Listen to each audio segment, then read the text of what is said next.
في حاله من عدم الانفلات وعدم الاستقرار بتعيشها الساحه الرياضيه حاليا، في مشاكل كتيره جدا في الساحه الرياضيه، وكلام على الغاء الدوري، وكلام على ان الدوري ممكن يكمل وممكن ما يكملش، قصص ومشاكل كتيره جدا مستمره مع الرياضه المصريه في الفتره الاخرانيه. هنعرف المشاكل دي واخر اخبار الرياضه النهارده من الصحفي حسام زايد، صحفي جريده الشروق. منورنا يا استاذ حسام. ربنا يخليك يا فاروق، وزيك يا دانا، وان شاء الله يعني طبعا احداث رياضيه ساخنه جدا خلال ال 48 ساعه الاخيره، هنشوف ونتابع مع بعض ان شاء الله. عشان عندنا بقى اخبار كتير، خليني ادخل لك على اول خبر في جريده الوفد. بيقول محمود الشامي المتحدث الرسمي للكره: الغاء الدوري مرفوض وانتظروا كارثه الموسم القادم.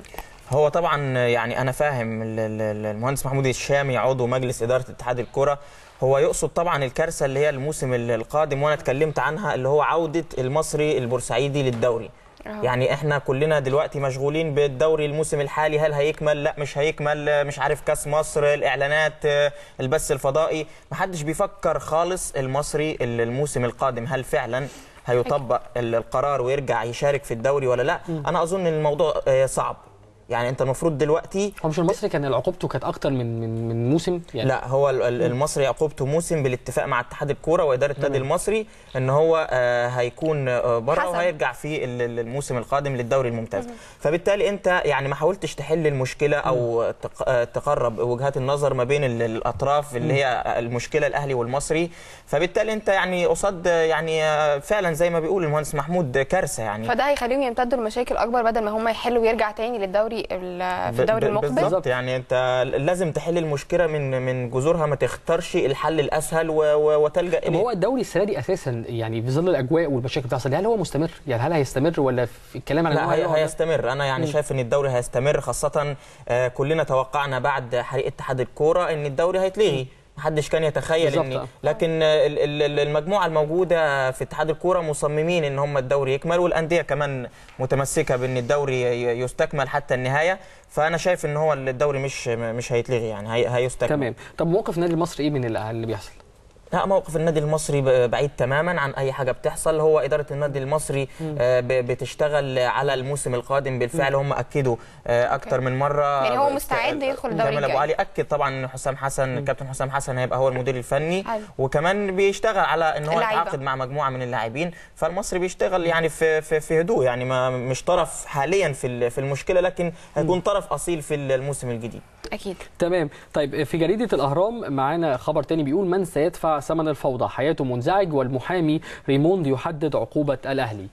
الكلام على اللي حصل في ملعب البرج العرب. هو الكلام على الماتش بتاع توسكر طبعا، الكيني مباراة الأزمة في دور ال 32.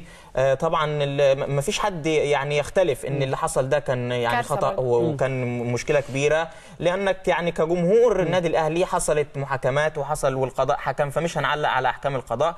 وكمان ما فيش كان ما يستدعي ان انت تعمل حاجة خارجة عن النص، زي الشماريخ والتكسير اللي حصل، وفرض عقوبة 500,000 جنيه على إدارة النادي الأهلي. المشاكل بخصوص اللوحات اللي رفعوها او البندرات اترفعت، ولا بخصوص الدخالات اللي عملوها ووقفتهم اللي ادت الى تحطيم جزء كبير جدا في الاستاد؟ لا، هو مشكلتين. انت دلوقتي قدام مشكله البنرات اللي اترفعت والاساءه للمجلس العسكري او الجيش. المشكله الثانيه وكمان المباراه على ملعب القوات المسلحه، يعني انت ما عندناش اي ملعب بيستضيف اي مباراه غير القوات المسلحه.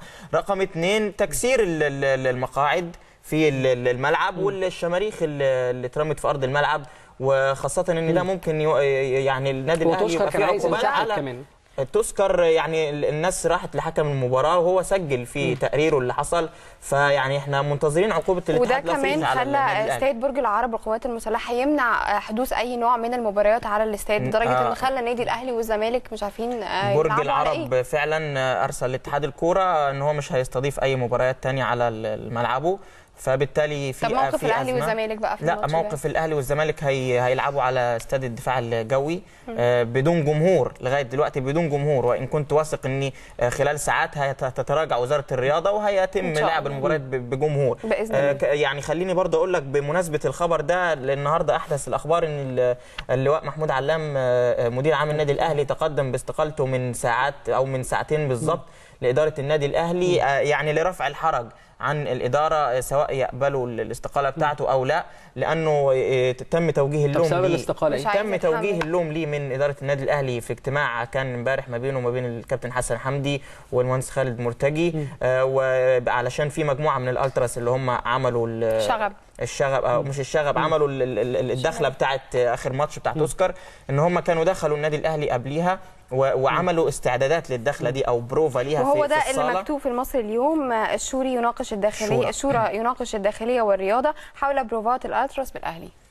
فهو ده كان في مجموعه من الالتراس دخلوا لصاله المغطاه في النادي الاهلي وعملوا بروفا على الدخله بتاعتهم، فتم توجيه اللوم للواء محمود علام مدير عام النادي الاهلي، انت يعني ليه سمحت لهم بالدخول او كان المفروض توجه لهم النص. هو اتحمل المسؤوليه تماما. فهو الراجل قال يعني انا ما فيش حد يقدر يمنعهم، يعني هم يعني احنا عارفين التصرفات بتبقى عامله ازاي، فلو قرر ان هو يمنعهم بالامن او كذا هتحصل مشكله او كارثه. بالظبط.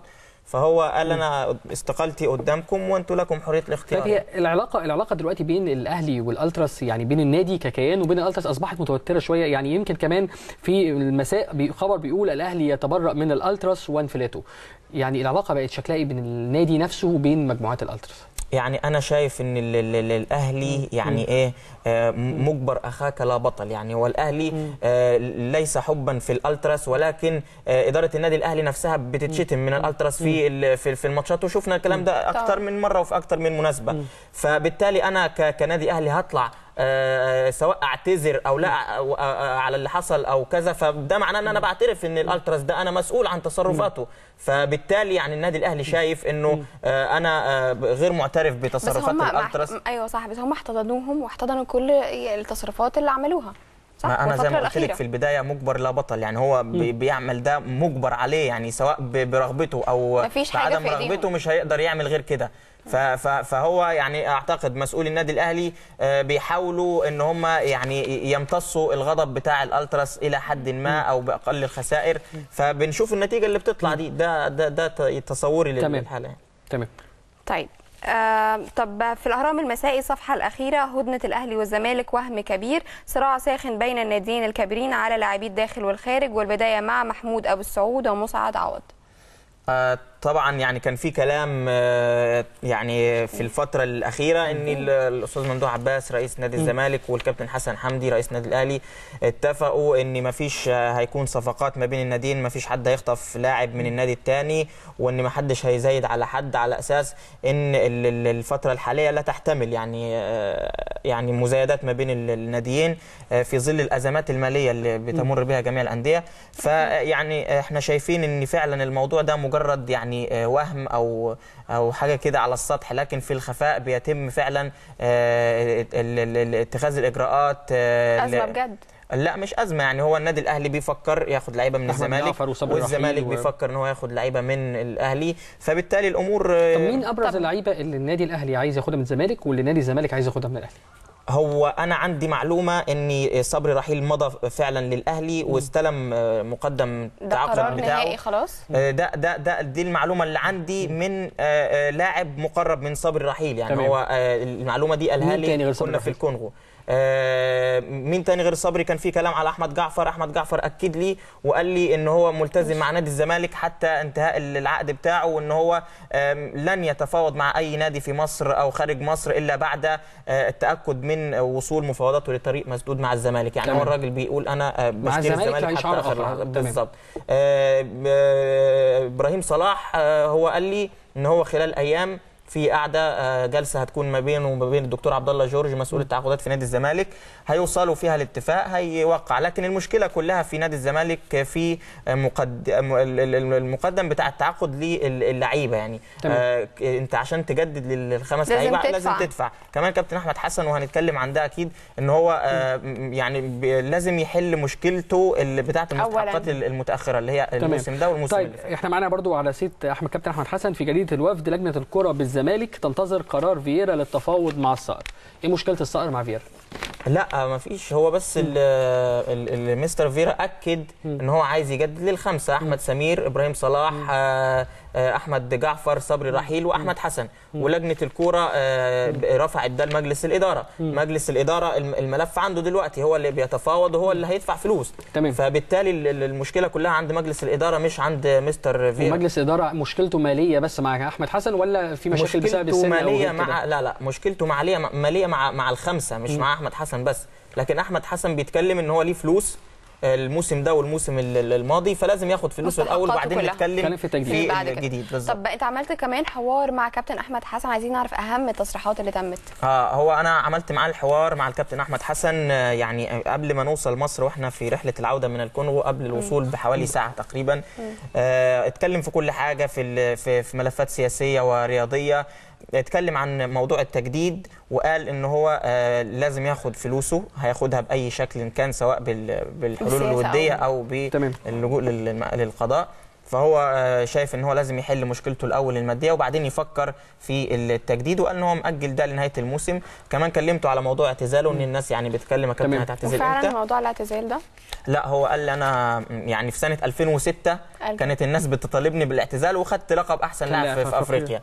فبالتالي الناس كلها بتتكلم من 2006، فانا يعني الكلام ده مش في دماغي. احنا شايفين كمان ان العنوان الرئيسي قلبي موجوع على مصر، ده واضح ان الحوار تطرق الى جوانب سياسيه ايضا. فعلا انا يعني كنت حريص ان يكون العنوان مش رياضي، يعني لانه الكابتن احمد حسن اتكلم في السياسه وقال ان هو الفتنه اللي حاصله دي مش هتحرق فئه معينه، لكن هتحرق مصر كلها لو ما تداركناهاش. وقال ان وحدتنا كانت طول عمرنا في تجمعنا وقوتنا في وحدتنا، لكن المشكله ان احنا تم تقسيم مصر الى فئات متفرقه ما بين اخوان وسلفيين وفلول وثوار وكذا. فبالتالي يعني هو بيتكلم ان لازم الناس ترجع مره ثانيه متحده يعني. طيب الخبر اللي بعده في جريده الوفد، الاهلي يفشل في ترويض بركات.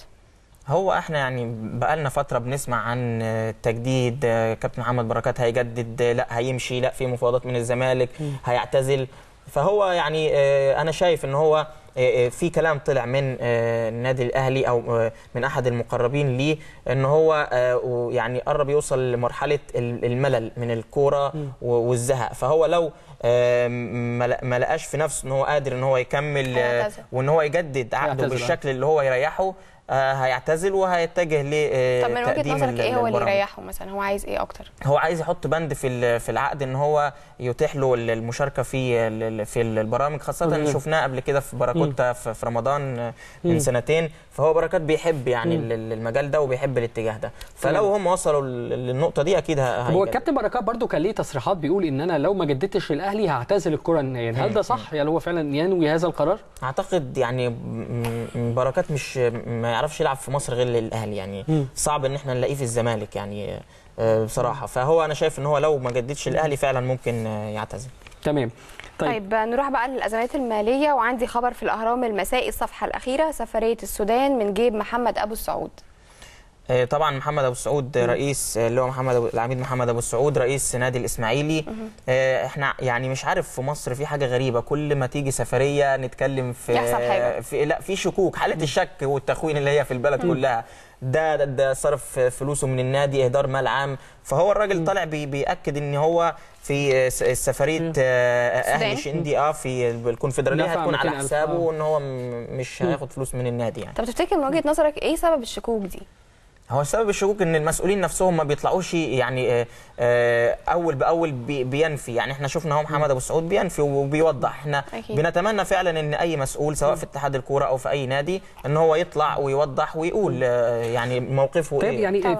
يعني من الخبر ده برضو احنا شفنا ان في اكتر من رئيس نادي هو اللي بيصرف على بتاعه. يعني ابو علي في المصري، في ممدوح عباس برضو جه في الزمالك، في محمد ابو السعود في الاسماعيلي. الانديه دي ما عندهاش موارد وما عندهاش فلوس، ورؤساء الانديه هم اللي بيصرفوا. هل ده مفيد للكره المصريه ولا مضر ليها؟ ولا صح ان الانديه دي ما تطلعش اساسا طالما معهاش فلوس تشارك؟ لا، ما فيش حاجه اسمها ما تطلع. يعني انت لما بتتكلم عن نادي جماهيري يعني بيبقى مشكله بصراحه. يعني انا كابتن ابراهيم يوسف وده يعني بكره في الشروق كلمته، فقال لي ميزانيه كره القدم في نادي الزمالك 60 مليون جنيه الموسم، في حين ان الايرادات بتاعه نادي الزمالك 25 مليون. ده فرق، ده اقل من نص تقريبا بالظبط. فانت هتجيب منين، هتوفر منين؟ فبالتالي بيلجأ رئيس النادي او رجال الاعمال المحبين للدفع، سواء بان يعني ده بيكون على سبيل السلفه وتسترد، فده يعني هيحمل على مجالس الادارات اللي هتيجي المشكله قد تكون مشكله اكبر. مشكله احنا كنا من شويه في الفلوس اللي بتدفع للعيبه الكبار. يعني مثلا احمد جعفر حسب الكلام اللي هو طالب 10 مليون تقريبا، وفي ارقام كبيره. طب هو ليه الانديه ما تحاولش تتغلب على المشكله دي بانها تصعد الناشئين؟ زي ما الاسماعيلي اكتر فريق في مصر بيعمل الموضوع ده، بيصعد الناشئين فيعملوا شغل كويس، فيتبيعوا فيجيبوا له فلوس. بس حسب لو كان حد مؤهل او كفء ان هو يبدا يطرح. بص، في نادي زي الاهلي او الزمالك او الاسماعيلي انت بتكون مطالب ان يبقى عندك لاعب سوبر، لاعب جاهز، وخلال ما انت بيبقى عندك لاعب جاهز ممكن تصعد ناشئ زي عمر جابر ومحمد ابراهيم، ففي صف ثاني طالع. فبالتالي عندك احمد جعفر مهاجم اساسي في نادي الزمالك، ما ينفعش ان انت تستغنى عنه في الوقت الحالي، فبالتالي بتحاول تتفاوض معاه علشان توصل لحل يرضيك ويرضيه.